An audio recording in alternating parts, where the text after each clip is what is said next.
Global. This is exclusive coverage. This is exclusive coverage coming from India Today Global. We have our reporters on the ground. First, from any Indian channel, when we are looking at global coverage, a three-front war coverage, we have three of our reporters on the ground on a day when the supreme leader of Iran, Ayatollah Khamenei, came out and led the prayers for Hassan Nasrallah, as also for Ismail Haniyeh, the Hezbollah chief, as also the Hamas leader. And a straight warning to Israel when it comes to challenging him and challenging Netanyahu. Khamenei's speech also talked about how there is a possibility of assassination attempt against Netanyahu yet again. These are details that are just emerging, but let me introduce my reporters. We have three reporters on the ground. Joining me now is Ashraf Vani from Lebanon. He's been reporting for a while. Gaurav Sawant also will be joining me from Israel. He's just landed there. And then we also have Rajesh Pawar, who's landed in Iran. There is no other Indian network that is covering the West Asian crisis the way India Today Global is. We have three reporters on the ground, two of them joining us right now. Let's just go to Gaurav first because he's just landed. Ashraf has been with us for a few days now. Ashraf will come to you.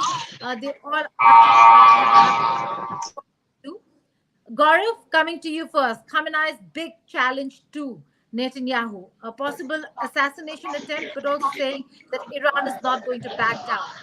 Is Israel rattled? Are they prepared? What next for Israel? Well, Israel is adopting a very strong stance. There is no way Israel is going to be rattled.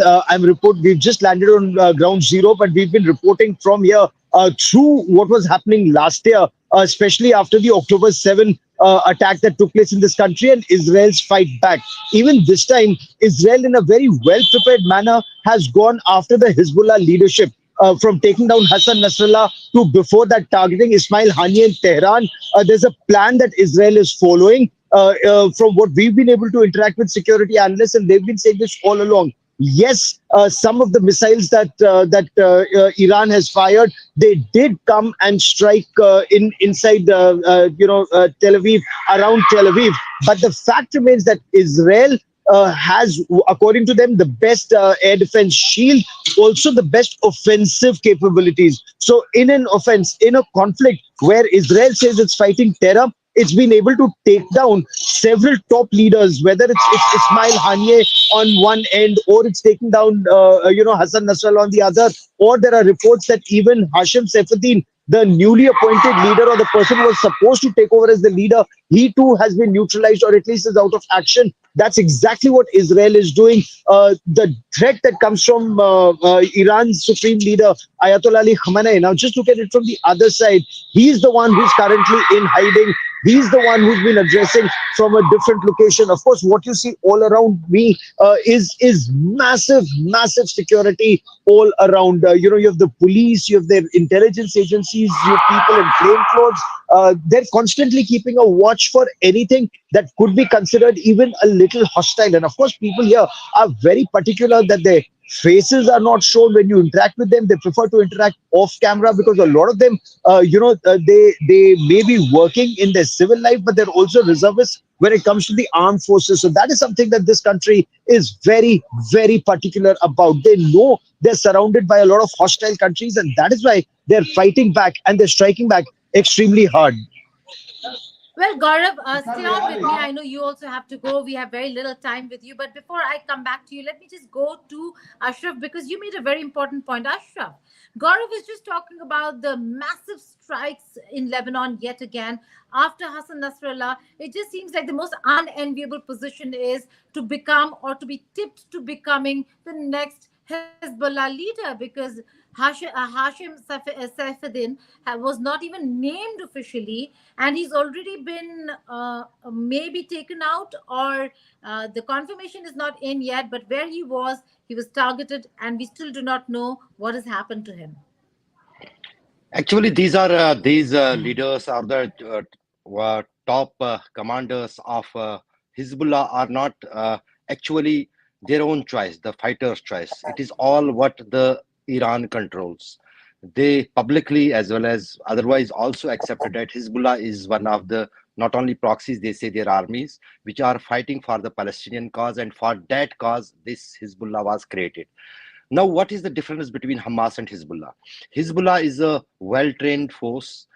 They have the same kind of practices as well as same kind of discipline and systems what the regular armies has. So we can say this is the Iranian army fighting with the Israel. And the Israel also alleges that the whatever the Israel is doing, that is doing on the basis of US and the USA. Even that was mentioned by the supreme leader in the Iran too. But one thing what I as a sense from the ground, that by killing the commanders or top leadership, you cannot neither uh, kill the ideology nor you can vanish any organization which has a support backing. And also there is a big difference between the two parts of the world. On this part, every commander or every leader of Hezbollah is being considered as a martyr, and he is respected like the American soldiers are respected in America, Indian soldiers are respected in India, and the Israeli soldiers are respected in Israel. And even more than that, Okay, we seem to have a bit of a network problem there with Ashraf Fani. We had Gaurav Sawant just for a bit, but let's just take you through what's been happening through the day. Beginning with the Ayatollah's speech, where he led the prayer, but there were some significant statements that he made.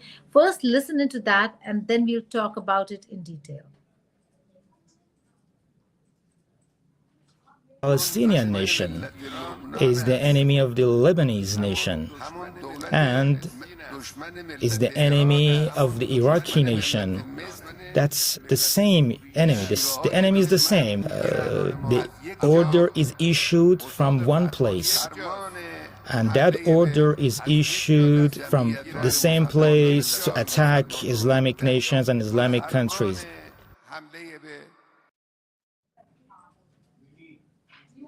Well, that's the Supreme Leader speaking about the messages and the messaging, but he also spoke about a direct threat where he challenged Israel, and he said that there is going to be more response, that Iran is not going to take things lying down.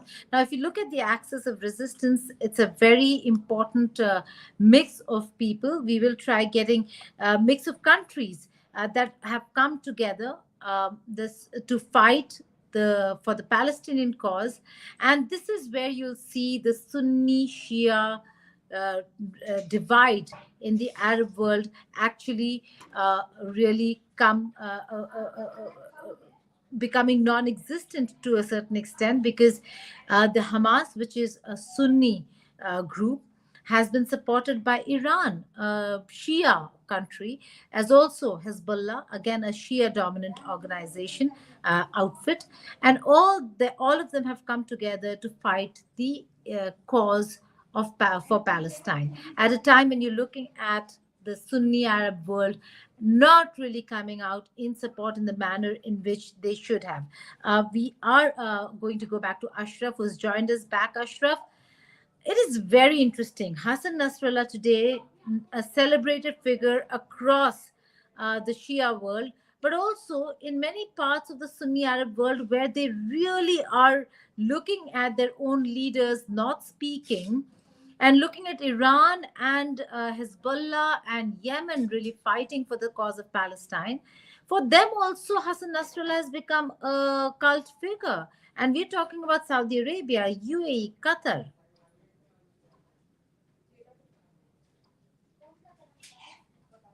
Okay, there is a problem of network. We will try getting Ashraf back, but the fact is that this is a very important story. We will try getting you all the details on what's happening on the ground and the situation on the ground. There have been very important interviews that we over here at India Today Global conducted. One is the Iranian ambassador himself.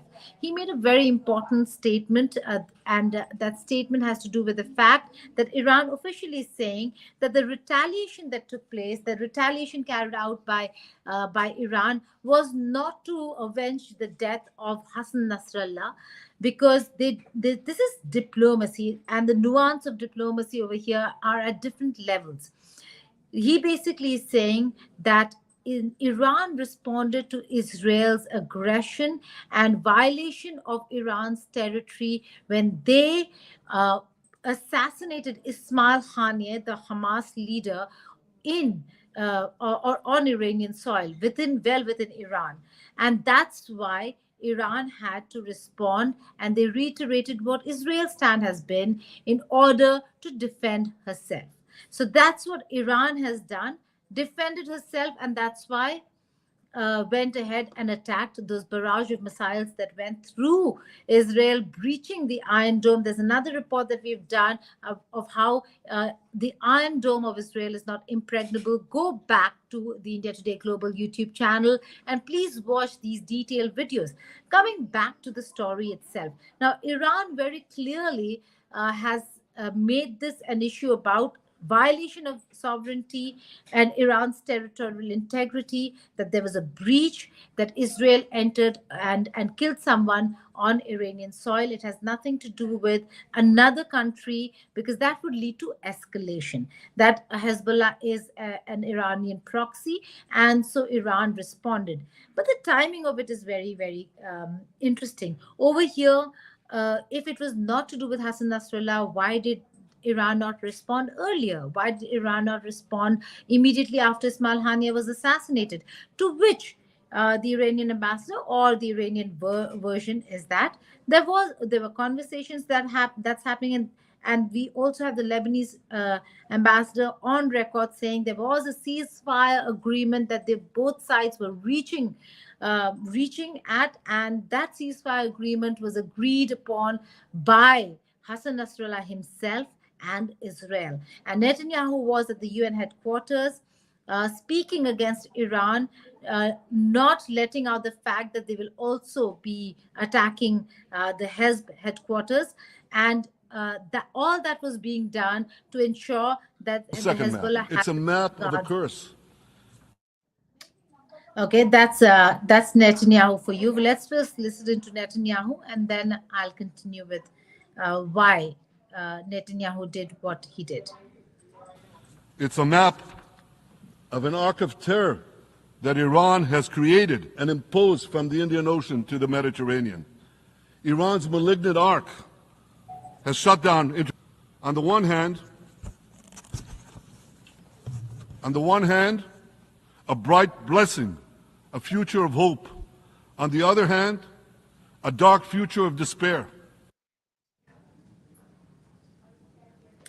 Okay, if you see very clearly, those maps that he was talking about only focused on Iran, and which is what the Lebanese ambassador said. He said that there was a ceasefire agreement between Hassan Nasrallah and Israel that was mediated by France, by the Lebanese government, as also the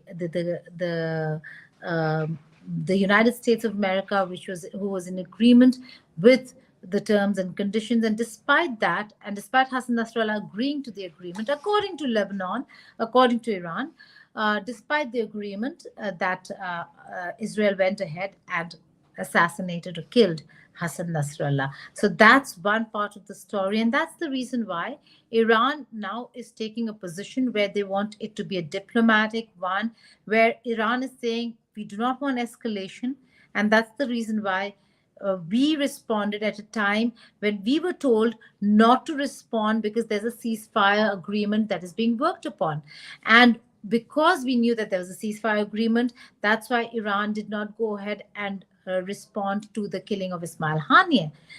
And then after Hassan Nasrallah's assassination, Iran was bound to respond because they realized that there was no ceasefire agreement that was being worked out, that the Israelis really wanted to corner the Hezbollah with the idea of an agreement, but not really having one at that point in time, because they were not focused on Iran particularly, but on Hezbollah headquarters at the time when those promises were being made and when Netanyahu was delivering the speech at the UN headquarters. So that's the backstory for you. Right now, things are very volatile, but there's one thing that we are witnessing across West Asia. That is the lessening of the bridge between of divide between the Shia world and the Sunni world in West Asia, and that we have seen with the call of the Supreme Leader Ayatollah Khamenei today. Also, apart from the fact that he challenged Israel,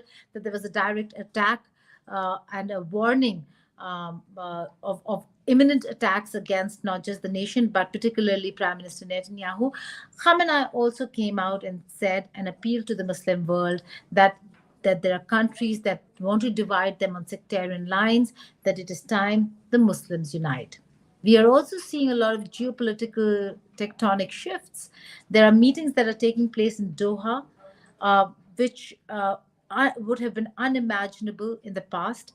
We're looking at Mahmoud Abbas meeting with the sons of Ismail Haniyeh, two factions that have been adversaries in Palestine, the Palestinian Authority in West Bank and Hamas in the Gaza Strip. Today, are sitting and talking together. Wouldn't have happened in the past, but because of what they're seeing, because of what Palestine is witnessing, it seems like they're coming together. There's a thaw there.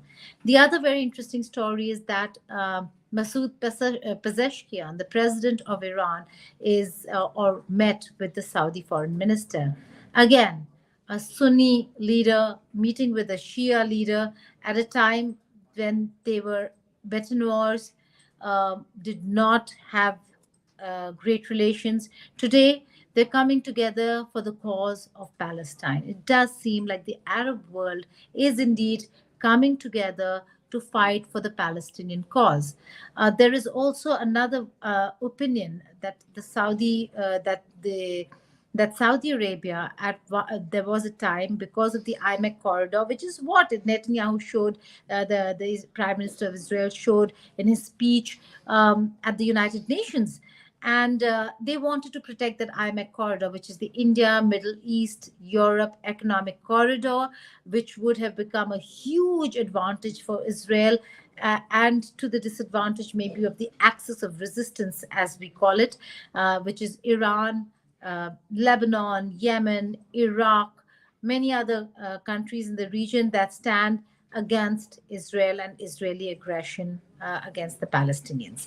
Having said that, now that corridor has come under threat because Saudi Arabia, as vocal as Jordan has been, Saudi Arabia has also come out and very vocally criticized Israel for its actions. In fact, the Saudi foreign minister at the United Nations went so far as to say that normalization of ties and a two-state solution is the only way that there can be normalization of ties between Saudi Arabia and Israel. This after the entire huge achievement that the United States of America had not so long ago achieved by having a peace deal, or even China for that matter.